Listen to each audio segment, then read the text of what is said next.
नमस्कार दोस्तों, मेरा नाम है अरुण कुमार। एक बार फिर से आपका ज्ञान सागर में स्वागत है। इस वीडियो में हम लोग Kolhan university semester 4 minor paper Hindi का इम्पोर्टेंट क्वेश्चन आंसर देखेंगे। साथ ही साथ इसका सिलेबस क्या है, कौन-कौन से आपको प्रश्न पढ़ने हैं, सारा हम लोग एक ही वीडियो में देखेंगे। मात्र आपको एक वीडियो देखना है, एक ही वीडियो से आपका सारा कंप्लीट हो जाएगा। तो चलते हम लोग सबसे पहले थोड़ा-सा सिलेबस देख लेते हैं कि आखिर माइनर पेपर हिंदी में सिलेबस क्या है आपका। तो यह रहा आपका सेमेस्टर 4 माइनर पेपर हिंदी का सिलेबस। इसमें आपको पढ़ना है साहित्य और सिनेमा। तो देख लीजिए इसमें कि किस टाइप के प्रश्न रहेंगे, कितने यूनिट आपको पढ़ना है। देखिए, जो आपका हिंदी माइनर का पेपर है, मात्र इसमें आपको 4 यूनिट पढ़ना है। फर्स्ट यूनिट आप लोग यहाँ पर देखिए, यूनिट नंबर 1 में साहित्य की परिभाषा, साहित्य और सिनेमा का अंतर संबंध पढ़ना है। ठीक है? नेक्स्ट देखिए, दूसरा यूनिट है हिंदी सिनेमा का उद्भव और विकास। थर्ड यूनिट आप लोग देखिए, थर्ड यूनिट दिया हुआ है हिंदी साहित्य कृतियों पर बने सिनेमा का सामान्य परिचय। मतलब कौन-कौन से हिंदी सिनेमा बना है, यहाँ पर आप लोग देखिए। पहला है गोदान, गाइड, थ्री इडियट्स, नदियाँ के पार, तीसरी कसम, तसम। तो इन सभी को आपको पढ़ना है, जो भी इनके बारे में फ़िल्म बना है, उनको पढ़ना है। और फोर्थ यूनिट में आपको पढ़ना है हिंदी की निम्न सीमाओं का मूल्यांकन करें, सिनेमाओं का। तो कौन-कौन सिनेमा है, यहाँ पर आप लोग एक बार देख लीजिए अच्छी तरह से। देखिए यहाँ पर लिखा हुआ है शहीद, गांधी, चक दे, इंडिया, बॉर्डर, लगान। तो इन सभी को आपको इनके बारे में पढ़ना है। इन्हीं से संबंधित आपके एग्जाम में प्रश्न आएंगे। तो चलते हैं हम लोग इन सभी प्रश्नों को कवर करते हैं मात्र एक वीडियो में। ठीक है? चलते हैं हम लोग माइनर पेपर हिंदी का क्वेश्चन आंसर देखते हैं। जो भी मैं आपको यहाँ पर क्वेश्चन बताने वाला हूँ, कम से कम आप लोग क्या करिएगा, यहाँ पर जो भी क्वेश्चन रहेगा उनको नोट कर लीजिएगा, क्योंकि यही सभी क्वेश्चन आपके एग्जाम में एकदम सेम देखने को मिलेगा। ठीक है? तो चलते हम लोग प्रश्न को देखते हैं। यहाँ पर पहला प्रश्न हमारा है, साहित्य की परिभाषा दीजिए और उसकी विशेषताओं का वर्णन करें। साहित्य किसे कहा जाता है, इसकी कौन-कौन सी विशेषताएं होती है, उसको आपको बताना है। देखिए, कोई भी क्वेश्चन आपको रहे, सबसे पहले उससे रिलेटेड आपको 5 से 10 लाइन क्या करना है, इंट्रोडक्शन देना है, परिचय देना है। तो सबसे पहले हम लोग थोड़ा-सा आंसर में क्या देंगे, परिचय देंगे। तो यहाँ पर हम लोग फर्स्ट हेडिंग लिखेंगे साहित्य की परिभाषा, मतलब इससे संबंधित हम लोग थोड़ा-सा परिचय दे लेते हैं। ठीक है? तो देखते हैं हम लोग। यहाँ पर लिखा हुआ है, साहित्य एक ऐसी कलात्मक अभिव्यक्ति है जिसमें समाज, संस्कृति, जीवन की समस्याएं, भावनाएं और मानवीय अनुभवों को सुंदर और प्रभावशाली रूप से प्रस्तुत किया जाता है। बढ़िया से आप लोग समझिए, साहित्य क्या है? साहित्य को लिखा जाता है। तो ये कैसे लिखा जाता है? एक कला के माध्यम से लिखा जाता है। इसमें क्या होता है, समाज, संस्कृति, जीवन की जो भी समस्याएं हैं, जो भी समस्याएं आ रही है, जो भी भावनाएं होती है हमारे अंदर, उन सभी को क्या किया जाता है, कलात्मक रूप से, ठीक है, उन सभी को प्रस्तुत किया जाता है। इतना आप लोग समझ गए होंगे। आगे देखिए, आगे यहाँ पर लिखा हुआ है, आचार्य रामचंद्र शुक्ल के अनुसार साहित्य समाज का दर्पण है। जो आचार्य रामचंद्र शुक्ल है, इनका क्या मानना है, जो साहित्य है यह समाज का दर्पण है। ठीक है? एकदम मैं थोड़ा-थोड़ा शब्दों में आपको एकदम सिंपल शब्दों में बताऊँगा, ताकि आप लोग एग्ज़ाम तक कम से कम अच्छी तरह से याद रख सकें। ठीक है? और जब भी एग्ज़ाम आप लोग दो, एकदम अच्छी तरह से एग्ज़ाम आपका जाए। देखिए, नेक्स्ट पॉइंट आपको देना है साहित्य की विशेषताएँ। एक जो साहित्य होता है, उसकी क्या-क्या विशेषताएँ होती है, उसको आपको बताना है। साहित्य मतलब क्या? कहानियों को लिखना, कविताओं को लिखना, ठीक है? यही तरह के साहित्य होते हैं, उपन्यास लिखना। तो इनकी क्या-क्या विशेषताएँ होती हैं, उनको बताना है। तो पहला हमारा विशेषता है मानवीय जीवन की अभिव्यक्ति। इसको हम लोग समझते हैं, साहित्य में मानव जीवन के सुख-दुःख, आशा-निराशा, संघर्ष और आदर्शों का चित्रण होता है। देखो, जो साहित्य है, इसमें क्या होता है, जो भी मानव जीवन से रिलेटेड है, उन्हीं सभी को लिखा जाता है। इसमें सुख-दुःख होता है, आशा-निराशा होता है, संघर्ष होता है और आदर्श होता है। इसके अलावा भी और भी बहुत सारी चीज़ होते हैं, तो इन्हीं सभी का चित्रण मिलता है। तो मानव जीवन से संबंधित, मतलब मानव जीवन की अभिव्यक्ति ही इसकी एक प्रमुख विशेषता है। ठीक है? नेक्स्ट देखिए आप लोग, दूसरा यहाँ पर दिया हुआ है, दूसरा क्या है, सामाजिक सरोकार। तो इसको हम लोग समझते हैं, साहित्य केवल व्यक्तिगत ना होकर समाज के उत्थान और जनहित में जुड़ा होता है। मतलब जो साहित्य होता है, यह समाज के कल्याण पर भी जोर देता है। समझ गए होंगे। नेक्स्ट देखते हैं हम लोग, तीसरी विशेषता है सौंदर्य बोध। तो इसे हम लोग समझते हैं, साहित्य भावनाओं को कलात्मक ढंग से प्रस्तुत करता है, जिससे पाठक में सौंदर्य और रस का अनुभव होता है। जो भी मतलब साहित्य होता है, इसमें उसके अंदर जो भी कलाएँ होती है, उन सभी को एकदम अच्छी तरह से प्रस्तुत किया जाता है। ठीक है? अच्छी तरह से मतलब सौंदर्य रूप से। नेक्स्ट देखिए आप लोग, अगला यहाँ पर दिया हुआ है नैतिक और प्रेरणादायक। मतलब जो साहित्य की अगली विशेषता है क्या है, नैतिक और प्रेरणादायक। इसे देखते हैं हम लोग, साहित्य व्यक्ति को सत्य, अहिंसा, करुणा, न्याय और मानवता की ओर प्रेरित करता है। जो साहित्य है, यह क्या करता है, व्यक्ति को सत्य, अहिंसा, करुणा, न्याय और मानवता की ओर प्रेरित करता है। इन सभी के बारे में हमें जानने को मिलता है। ठीक है? इसको समझ गए होंगे। नेक्स्ट यहाँ पर दिया हुआ है सांस्कृतिक अभिव्यक्ति। इसको हम लोग समझ लेते हैं।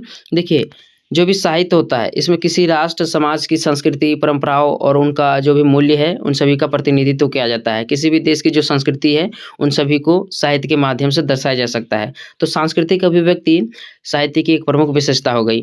ठीक है, नेक्स्ट देखिए आप लोग, छठा पॉइंट यहाँ पर दिया हुआ है कल्पना और सृजनशीलता। साहित्य में लेखक अपनी कल्पना और सृजनशीलता से जीवन को नया अर्थ और दृष्टिकोण प्रदान करता है। इसे हम लोग समझते हैं। देखिए जो भी लेखक है, ठीक है, साहित्य में क्या करता है, अपनी कल्पना से, अपनी कल्पना में उनकी जो भी सोचते हैं वे लोग उनको साहित्य के माध्यम से व्यक्त करते हैं। तो जो साहित्य हो गया कल्पना और सृजनशीलता से क्या करता है, जीवन को एक नया दृष्टिकोण प्रदान करता है। ठीक है, तो इतना आप लोग समझ गए होंगे। 6 से 7 मैंने यहाँ पर विशेषता बताया है। नेक्स्ट पॉइंट आपको देना है निष्कर्ष। तो इसको देख लीजिए कैसे लिखना है निष्कर्ष में। आपको लिखना है निष्कर्ष में, साहित्य केवल शब्दों का संकलन नहीं है बल्कि मानव जीवन और समाज का कलात्मक तथा सार्थक चित्रण है जो पाठकों को आनंद, ज्ञान और प्रेरणा प्रदान करता है। तो इस टाइप से आपको लिखना है साहित्य के बारे में। ठीक है, एक बार आप लोग लिख लीजिएगा अपने से, इसका पीडीएफ आपको ऐप में मिल जाएगा, तो वहाँ से आप लोग अपने से भी पढ़ के ज़्यादा समझ सकते हैं। ठीक है, नेक्स्ट देखते हैं हम लोग। यहाँ पर देखिए अगला यहाँ पर क्वेश्चन दिया हुआ है, साहित्य और सिनेमा के अंतर संबंधों का वर्णन करें। साहित्य क्या होता है, जो भी कहानियाँ लिखा जाता है, जो भी उपन्यास होते हैं उसको मतलब लिख के मतलब व्यक्त किया जाता है। जबकि जो सिनेमा होता है ना, इसको दिखाया जाता है, इसको हम लोग अनुभव भी कर सकते हैं देख करके। ठीक है, और साहित्य को पढ़ करके कर सकते हैं। तो क्वेश्चन क्या हमारा है, साहित्य और सिनेमा के बीच क्या अंतर संबंध है उसको बताना है। तो चलते हम लोग समझते हैं। सबसे पहले हम लोग थोड़ा सा यहाँ परिचय देख लेते हैं। साहित्य और सिनेमा दोनों ही समाज, संस्कृति और मानवीय जीवन के दर्पण है। साहित्य शब्दों के माध्यम से भावनाओं व विचारों को अभिव्यक्त करता है, वहीं सिनेमा उन भावनाओं को दृश्य और श्रव्य माध्यम में प्रस्तुत करता है। तो मैंने आपको बता दिया साहित्य क्या है। साहित्य जो होता है ना, जो भी व्यक्ति की भावनाएं हैं, जो भी कामकाज है, जो भी उनका अनुभव होता है, उसको लिख करके व्यक्त किया जाता है। जबकि जो सिनेमा होता है इसको हम लोग मतलब व्यक्त दिखा कर व्यक्त किया जा सकता है, मतलब ठीक है, दिखाया जाता है। हम लोग इसको सुन भी सकते हैं, देख भी सकते हैं। तो इस तरह से आपको लिखना है। ठीक है, नेक्स्ट देखते हैं अब हम लोग। अगला पॉइंट आपको देना है, साहित्य और सिनेमा के बीच अंतर संबंध, मतलब जो साहित्य और सिनेमा है इनके बीच क्या संबंध है, ठीक है, उसको आपको बताना है। तो फर्स्ट पॉइंट आपको लिखना है यहाँ पर, विषय वस्तु का आधार। तो इसको हम लोग समझते हैं। अधिकांश फिल्मों की कहानी साहित्य से प्रेरित होती है। उपन्यास, कहानियाँ और नाटक फिल्मों का मूल आधार बनते हैं। देखिए आप लोग यहाँ फिर से बढ़िया से समझिएगा, जो भी फिल्में होते हैं, ठीक है, फिल्मों को लिखने से पहले उसको लिखा जाता है कि कैसे वहाँ पर क्या करना है। उपन्यास लिखा गया, कहानी लिखा गया, नाटक लिखा गया, तो पहले लिखा गया, ठीक है, तो यही सब साहित्य है। और इसको हम लोग क्या कर देते हैं, फिल्म के माध्यम से व्यक्त कर देते हैं। तो उपन्यास, कहानी और जो नाटक हो गया, क्या हो गया, सिनेमा के एक आधार है। यदि वे नहीं होंगे तो सिनेमा भी लगभग नहीं चलेगा। कैसे चलेगा, लिखा ही नहीं जाएगा तो कैसे चलेगा, नहीं चलेगा। तो समझ गए होंगे, विषय वस्तु का आधार है।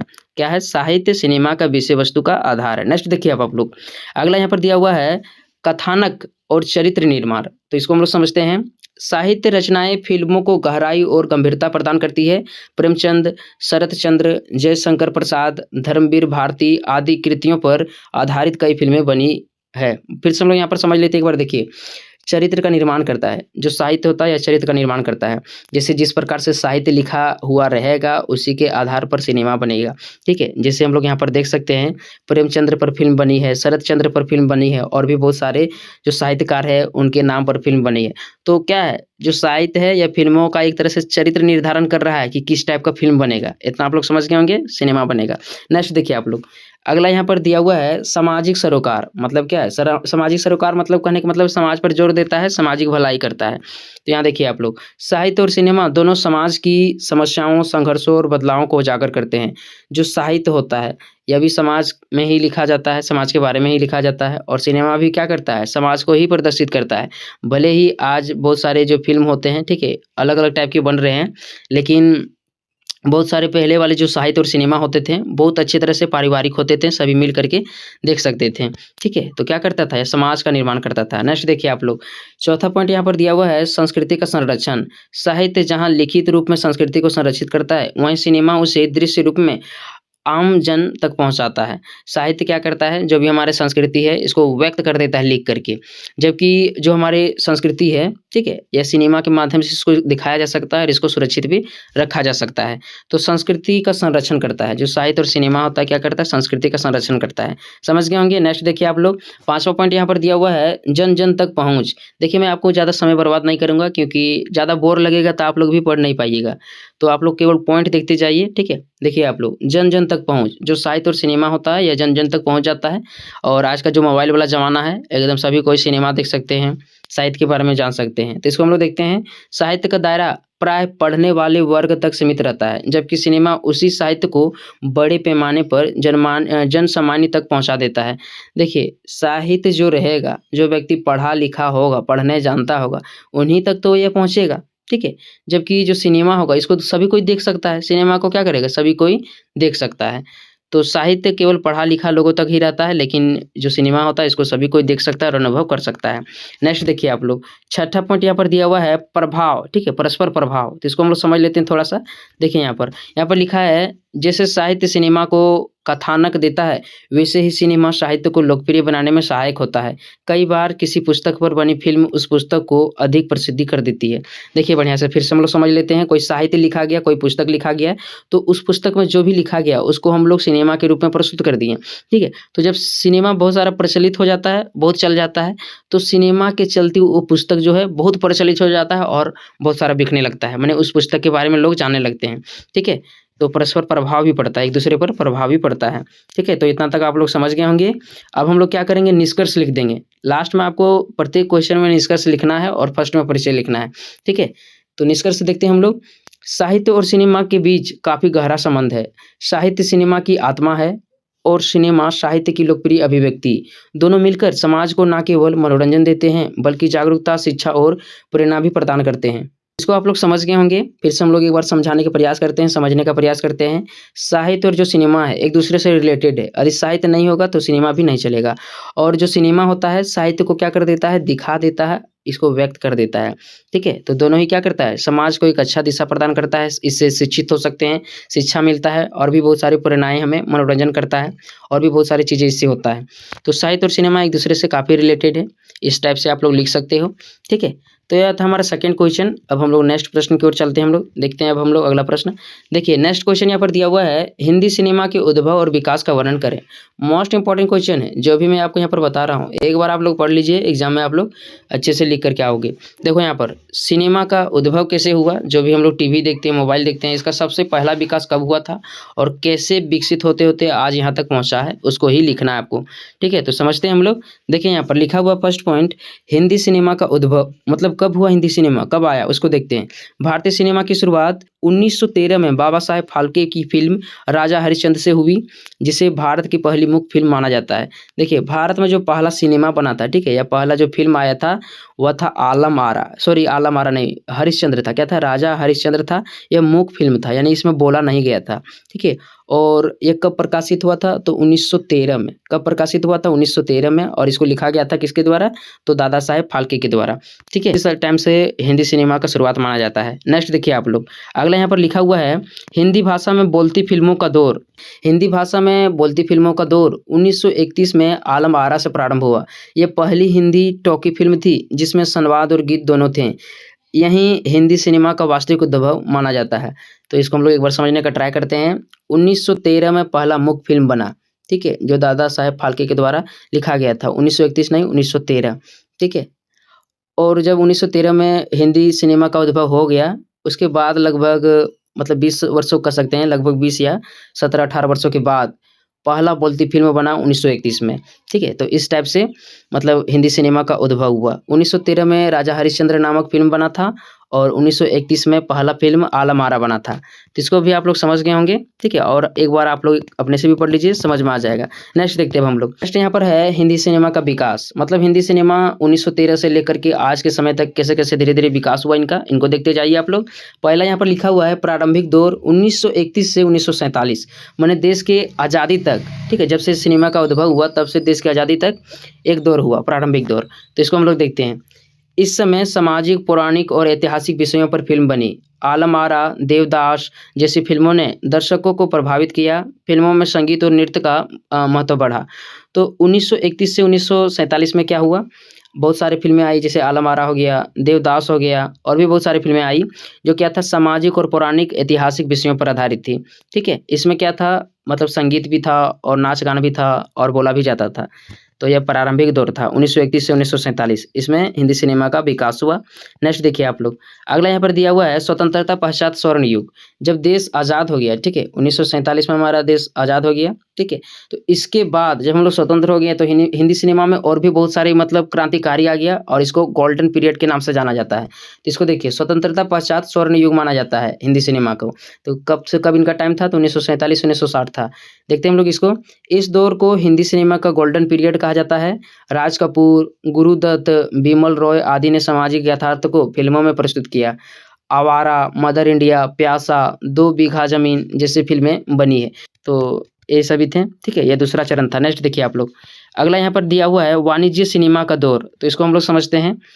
रंगीन फिल्मों का प्रचलन बढ़ा, रोमांस, सामाजिक मुद्दों और एक्शन पर आधारित फिल्में बनी। अमिताभ बच्चन को एग्री अंग मैन की छवि मिली। यहाँ पर हम लोग देखते हैं, देखिए वाणिज्य सिनेमा का दौर 1960 से 1980 के दशक को कहा जाता है।